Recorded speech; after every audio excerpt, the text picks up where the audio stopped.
지금 다룰 주제는 그 류석춘 교수의 그 위안부는 매춘이라는 그 망언과 그다음에 반일종족주의에 대한 비판을 좀 해보려고 합니다. 보시는 바와 같이 오늘 제가 유튜브 영상으로 편집해서 올리기도 했는데 지난 19일 날 류석춘 연세대 사회학과 교수가 심지어 사회학과입니다. 진짜 어이가 없는데요.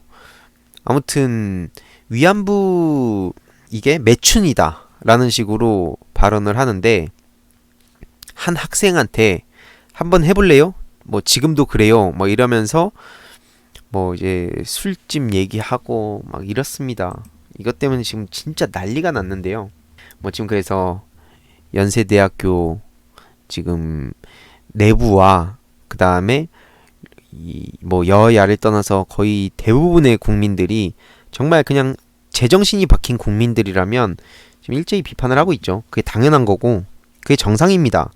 근데 솔직히 말해서 사회학과 교수라는 사람이 도대체 뭐를 공부를 했는지 한평생 기껏 한다는 게 지금 반일종족주의 따위의 그 구역질 나는 책을 옹호하고 있지 않습니까? 류석춘 교수의 막말이 이번이 처음이 아니라고 하는데요. 보시는 바와 같이 좌파 진보가 우리 보고 극우수구라고 하던데 극우는 테러하는 안중근 같은 사람이지 난 연필 하나도 못 던진다 같은 말 같지도 않은 소리를 했습니다. 그리고 2017년 당시엔 자유한국당 혁신위원장으로 임명이 되기도 했는데요.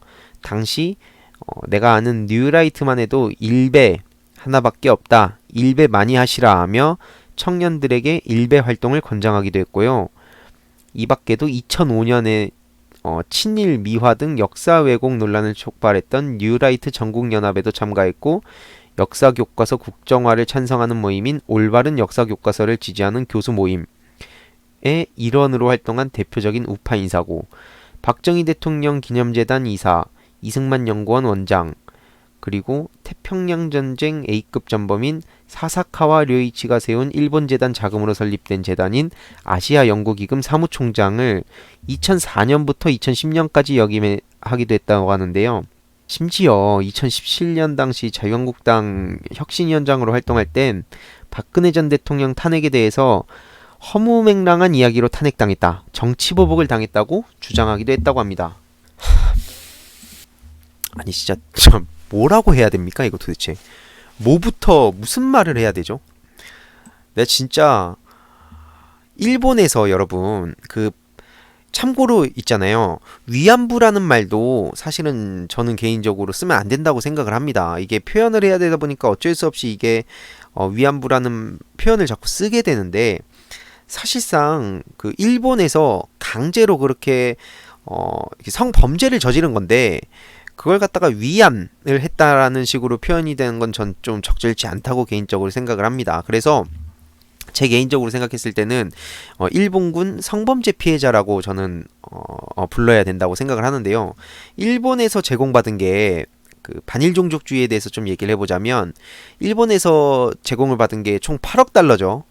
과거에 이제 JTBC가 보도를 몇 차례 한 적이 있는데 무상원조 3억 달러, 그다음에 유상원조 2억 달러, 그다음에 상업차관 3억 달러를 총 받았습니다. 일본에서. 근데 유상원조랑 상업차관은 다 갚아야 될 돈이고 이건 66년부터 75년까지 10년 동안 이거를 나눠서 받기로 했다고 합니다. 일본이 외환보유고 14억 달러의 절반이 넘는 금액을 건네면서 큰 성의를 보인 것처럼 말했지만 사실상 그런 게 아닌 거죠. 그 과거에 이거는 제가 리섭TV가 그 한국 콜마 일베 그 막 논란 있을 때 그때 제가 이거에 대해서 자세히 영상을 다루긴 했습니다. 그래서 일본 차관은 한국 경제의 발전이 도움이 되지 않는 거고 일본은 한국에 투자한 건데 배상이라는 그 말장난까지 치고 있다는 내용들이 좀 이렇게 보도가 된 적이 있는데요. 먼저 제가 잠깐 그 반일종족주의에 대해서 좀 얘기를 해보자면요. 거기가 주장하는 거 반일종족주의가 도대체 무슨 주장을 하냐 이거는 핵심이 바로 일제 식민지배 기간 동안에 강제징용, 위안부 동원 등을 전면 부정하면서 식민지 근대화론을 펼치고 있는 거거든요. 근데 식민지 근대화론도 최근에 논란이 된 걸 좀 다들 아실 텐데 한국인들이 일본의 식민지배를 잘못 기억하고 있고 친일 청사는 전부 사기극이고 독도가 반일 종족주의의 최고의 상징이다 뭐 이런 얘기들을 하고 있는데, 이걸 주장하는 사람들은 조선 총독부가 한국인 토지를 강탈한 엄연한 팩트까지 다 부정을 하고 있고요.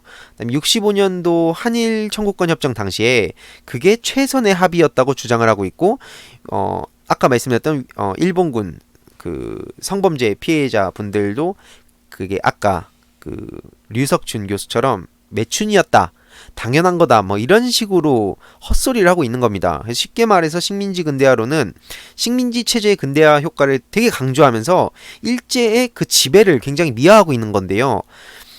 이거를 이 종족이라는 표현까지 쓴 것도 진짜 어이가 없는데, 한국 민족주의가 서양 민족주의에 뒤떨어지고 이웃나라를 원수로 적대하기 때문이라고 합니다.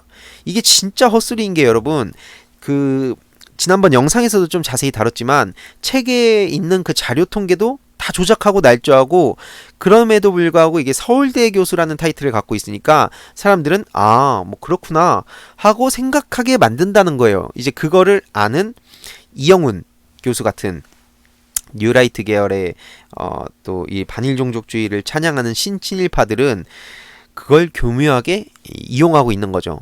정말 어이가 없는 겁니다. 이게 진짜 말 같지도 않은 거고요. 그래서 과거에도 다뤘지만 실제로 중국과 아프리카도 굉장히 눈여겨봐야 되는데, 중국이 아프리카의 겉으로 원조한다고 하지만 그 이면에는 중국의 세계 지배를 위해서 소프트 파워 전략을 구사하면서 서서히 그 중국의 문화를 전파하고 그 다음에 독점하면서 식민지화를 하고 있다는 소식이 또 전해지고 있습니다. 그래서 이런 와중에 아직까지도 일본이 순수하게 우리나라를 도와줬고, 그리고 이거 그 과거의 범죄에 대해서 이제 배상을 했고 그 덕에 우리나라가 성장했다고 주장하는 사람들이 있는데, 제발 정신 좀 차리셨으면 좋겠습니다. 이게 박정희와 일본, 그 다음에 뭐 이영훈, 주옥순, 조선일보, 자유한국당, 우리공화당, 일베 뭐 그 가짜뉴스 유튜버들까지 그런 똑같은 목소리를 자꾸 내니까 이게 마치 뭔가 진짜 그런 거 아니냐라고 생각하는 사람들이 있는 것 같은데, 정말 큰 착각이라는 말씀을 좀 전해드리고 싶고요.